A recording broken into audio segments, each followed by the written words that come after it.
Okay guys, welcome back. So tying up a few wee stillborn caddises. Now this is just effectively just an emerger pattern. Now the hook and the vise is a Kamasan B100 in size 12s. So you want to tie these size 12s, 14s and 16s. Obviously depending on the caddis hatch on your water that you fish. Now the thread, I'm going to use a uni thread 801 dark brown, but it's not terribly critical in relation to the thread colour. So we're just going to come in, sort of way start off the thread there facing the hook point and work the thread down, just stop before you get to the bend. Now the tail, I'm using Marabou bloods, dyed cinnamon, just a few fibres here, very sparse amount. So just offer this up, just come round with it. When you come round with a turn, just trying to do it slowly so you can see it'll bring the fibres round until the top of the shank of the hook. Now, I want to keep this on the top, and this is just to try and fill the body out, guys. It's serving no other purpose other than that.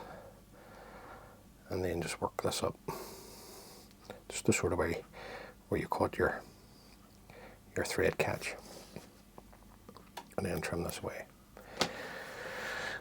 Now the rib is a Uniflex in dark brown or black. Black's very good as well. So just take a length of this off.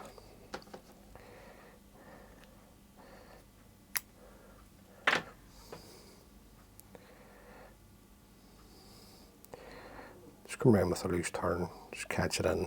Then once you get your turn in, you can stretch, and then just work the thread down, back down, stretching your Uniflex or flexi floss, whatever brand it tends to be.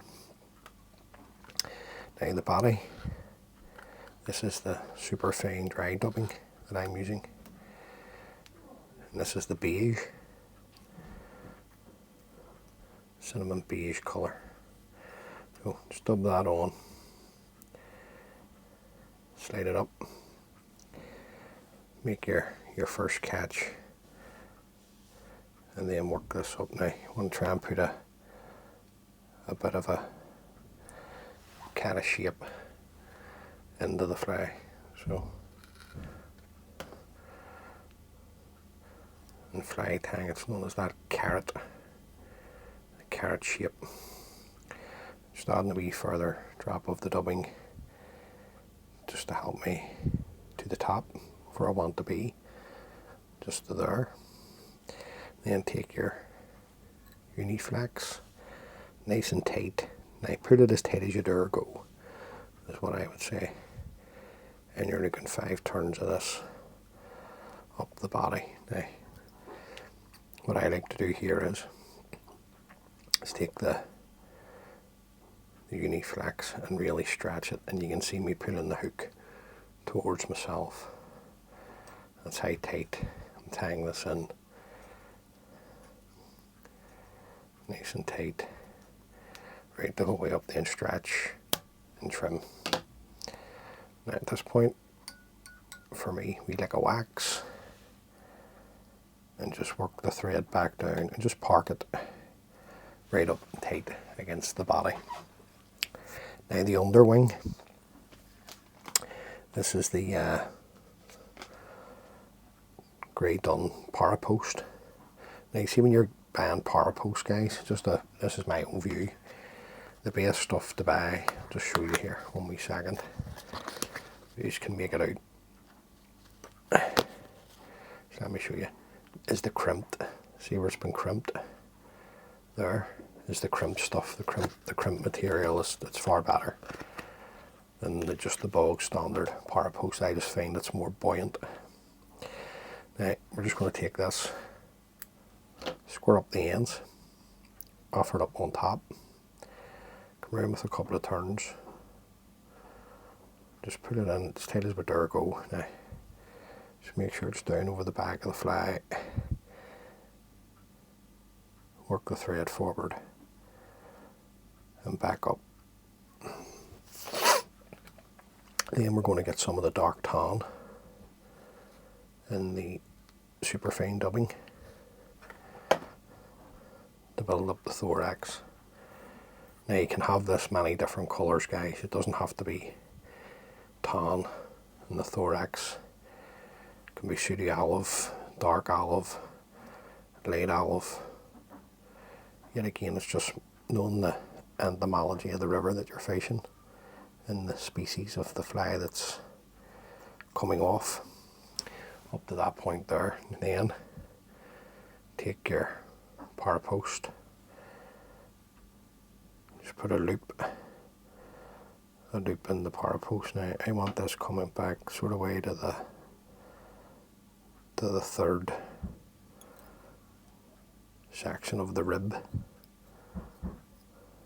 Just catch it in and then come in with your needle. Just bring it back. Just want to check my length. Yep, that's the length that I want there. Also check the under view. So see the side view on a fly? This view matters nothing to the fish. It's this view here. That view. So you can see that loop. Then come in, trim away the waist. Get those wee tufts of fibre back. Just working the thread up into them to push those back, and then we can tie them down. Now yet again, you don't need the rush to be putting on loads of thread turns there to tidy everything up. So next on top of the wing, you're looking some elk. So take a few fibres of this, trim it away. Now you can see the under fur that's in the elk. You got to take that out. So I have a wee brush or an old comb in a vise at the side of my desk that I just take this through just to get the vast majority of it out so that it can stack. Put it into the stacker, give us a rattle.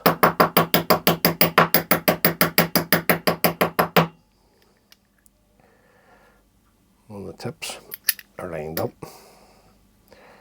Just check that there's no broken ends, and see there's one there. There's a broken end right there. Don't want that in.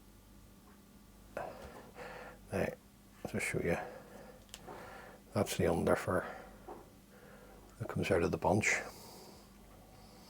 Then you want your elk just slightly longer than your loop, just ever so slightly, sort of way coming to the back of the hook. Now,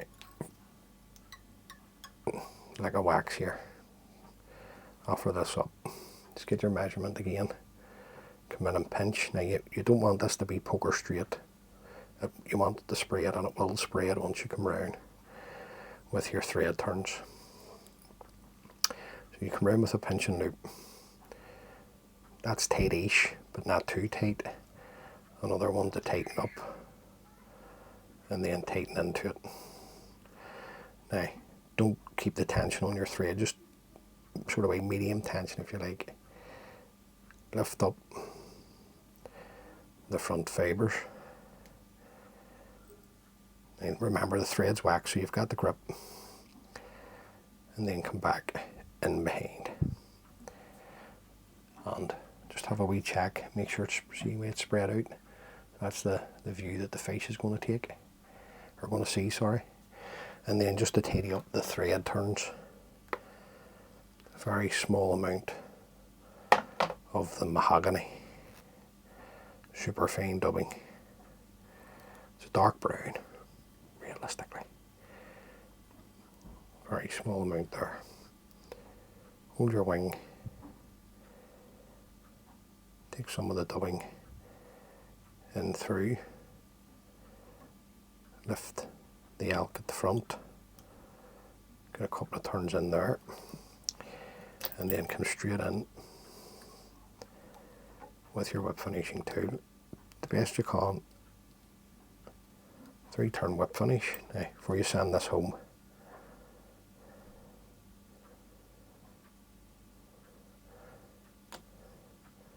We drop a varnish up into the thread turns, I'll seal it all up, and then come in and take your elk hair and trim it, I don't know, roughly about 2 mil or so at the eye. Now, just make sure your eye is clean too. So, because you've taken the varnish up, it will pile the varnish up into the eye. And there you go, guys. I'm just not happy that wee fibre there, it's broke. The tip of it's broke. Take that off. And that's just an emerger, or a stillborn. We stillborn caddis pattern. And you change the colours up, like I say, change the colours up that suits your river or the waters that you're fishing. As always, guys, many thanks for taking the time to view the video. It is greatly appreciated. If this is the first time watching, please consider subscribing. It just helps the wee channel grow. And until the next time, guys, be good. If you can't be good, be careful. And all being well, I'll catch you on the next one. Thanks, bye.